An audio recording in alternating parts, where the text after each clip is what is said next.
अजित पवार यांना महायुतीतून बाहेर काढण्याचा प्रयत्न सुरू आहे आणि ही शिंदे गटाची भूमिका आहे अशी प्रतिक्रिया संजय राऊत यांनी प्रसार माध्यमांसमोर दिली आहे।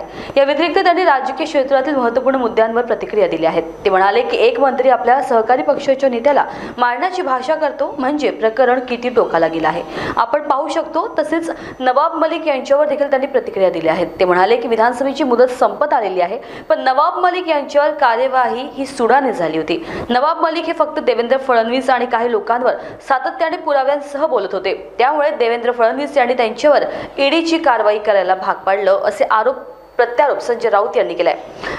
ऐकूयात या व्यतिरिक्त ते काय बोलले। देखिए, महायुति नाम की जो खिचड़ी पक गई है महाराष्ट्र में,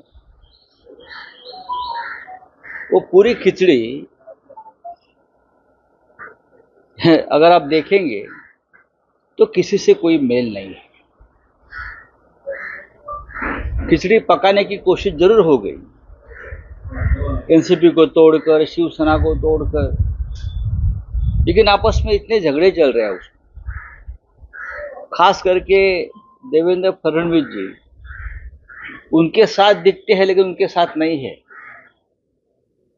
बीजेपी परिवार एकनाथ शिंदे और अजित पवार जी के साथ नहीं है।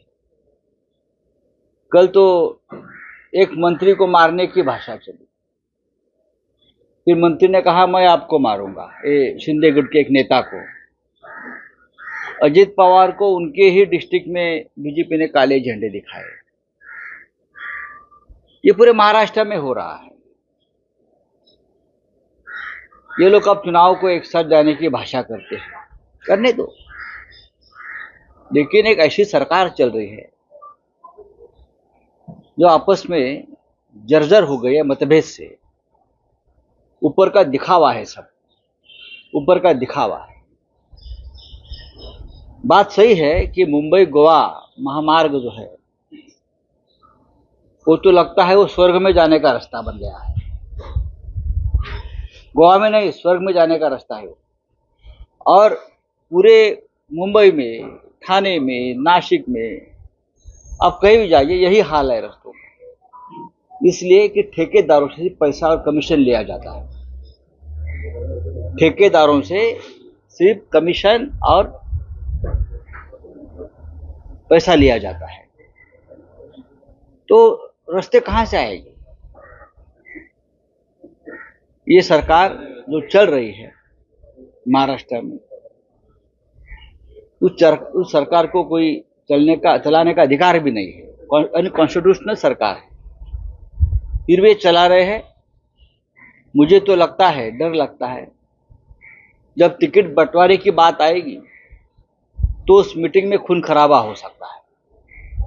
इस तरह की बातें मैं सुन रहा हूं। मी असं ऐकतोय की अजित पवारांना बाहेर काढण्याचे प्रयत्न सुरू आहे आणि ही शिंदे गटाची भूमिका आहे, नाहीतर ह्यांच्या वाट्याला जागा कमी येत आहेत। ही माझं आकलन आणि आम्हाला मिळालेली माहिती आहे की 3 जे पक्ष आहेत त्यांच्यामध्ये एकवाक्यता नाही। महायुती हा शब्द गोंडस आहे। महायुती ती युती नसून संघर्ष रोज त्यांच्या मारामाऱ्या दिसत नाहीत पण चालू आहे। एक मंत्री आपल्या सहकारी पक्षाच्या नेत्याला मारण्याची भाषा करतो, थोबाड फोडण्याची भाषा करतो, म्हणजे प्रकरण किती टोकाला गेलेलं आहे आपण पाहू शकता। हे कशावरून चाललंय तर मुंबई गोवा महामार्ग हा स्वर्गात जाण्याचा मार्ग बनलेला आहे। मुंबईतले अनेक रस्ते, कोकणातले रस्ते, मुंबई नाशिक रस्ता आपण जाऊन पहा, म्हणजे ठेकेदारांकडून कशी लूट सुरू आहे या महाराष्ट्रात। PWD, सार्वजनिक बांधकाम खातं, नगर विकास खातं या शिंदे गटाच्या ATM मशीन बनलेल्या आहेत, त्याच्यामुळे कामं होत नाहीत। सरकार हे फक्त पैशाच्या मागे लागले आहे। अनेक खड्ड्यांवरती अपघात होऊन लोक मरण पावलेली आहेत आणि ज्या मंत्र्यांविषयी शिंदे गटाच्या नेत्यानं सांगितलं त्या रस्त्याच्या बाबतीत ते सत्य तर आहेच, पण प्रकरण मारामारीपर्यंत गेलेलं आहे. जागा वाटपावरून मारामाऱ्या होणार आहेत त्यांच्या. उद्या जेव्हा हे 3 पक्ष एकत्र येतील जागा वाटपा संदर्भात, तेव्हा त्यांच्यामध्ये मारामाऱ्या होतील, एकमेकाच्या जागा पाडल्या जातील.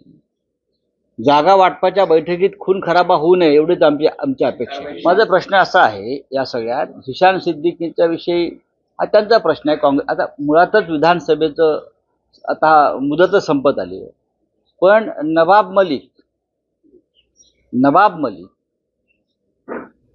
ह्यांच्याविषयी म्हणा ते त्यांच्यावर मुळात कारवाई सुडानच केली होती, जसे आमच्यावर केली. नवाब मलिक हे फक्त देवेंद्र फडणवीस आणि काही लोकांवर सातत्यानं पुराव्यासह बोलत होते. त्यांनी असे काही खळबळजनक पुरावे समोर आणले, त्याच्यामुळेच नवाब मलिक यांच्या विरुद्ध देवेंद्र फडणवीस यांनी ईडीची कारवाई, सीबीआयची कारवाई, NIAची कारवाई करायला भाग पाडले. आज नवाब मलिक सरकारमध्ये. प्रश्न इतकाच माझा आहे देवेंद्र फडणवीसांना, जेव्हा नवाब मलिक हे विधानसभेत सरकारी बाकावर बसले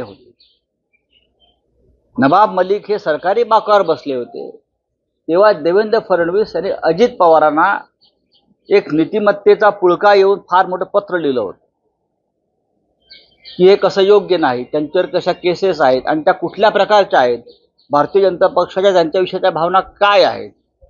देवेंद्र फडणवीस यांनी एक तर ते पत्र मागे घ्यावं. नवाब मलिक यांच्या संदर्भात जे अजित पवारांना पत्र लिहिलेलं आहे त्यांनी, नवाब मलिक हे कसे गुन्हेगार आहेत, आम्ही त्यांच्यावर कसं एक भूमिका घेतलेली आहे. देवेंद्र फडणवीस यांनी ते पत्र मागे घ्यावं किंवा त्यांनी हे जाहीर करावं, नवाब मलिक ह्यांच्यावरील सर्व आरोप, सर्व खटले खोटे आहेत आणि आम्ही ते सूडबुद्धीने ते खटले त्यांच्यावर दाखल केले होते.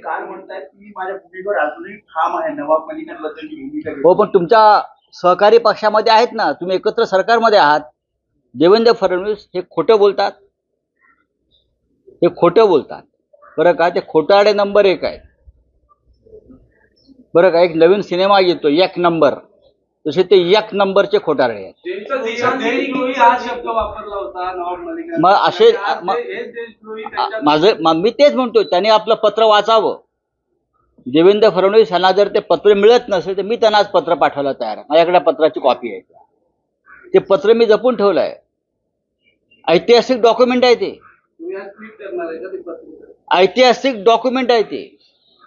देवेंद्र फडणवीस यांनी अजित पवार यांना नवाब मलिक यांच्याविषयी लिहिलेलं पत्र हे राष्ट्रभक्तीचं एक ऐतिहासिक डॉक्युमेंट आहे की आम्ही किती नीतिमान आहोत. क्या आपके हार्ट में ब्लॉकेजेस हैं पर बाईपास सर्जरी से डर लग रहा है? Don't worry, Mugdha EECP and heart care centre लेकर आए हैं आपके लिए US FDA approved EECP treatment, जिससे 80 से 90% हार्ट ब्लॉकेजेस को क्लियर किया जाता है और बाईपास एवं एंजियोप्लास्टी जैसी सर्जरी को टाला जा सकता है. अधिक जानकारी के लिए आज ही विजिट करें मुग्धा EECP and heart care centre, Utkarsh Umang apartment near Mount Carmel school, Ajni square, Nagpur.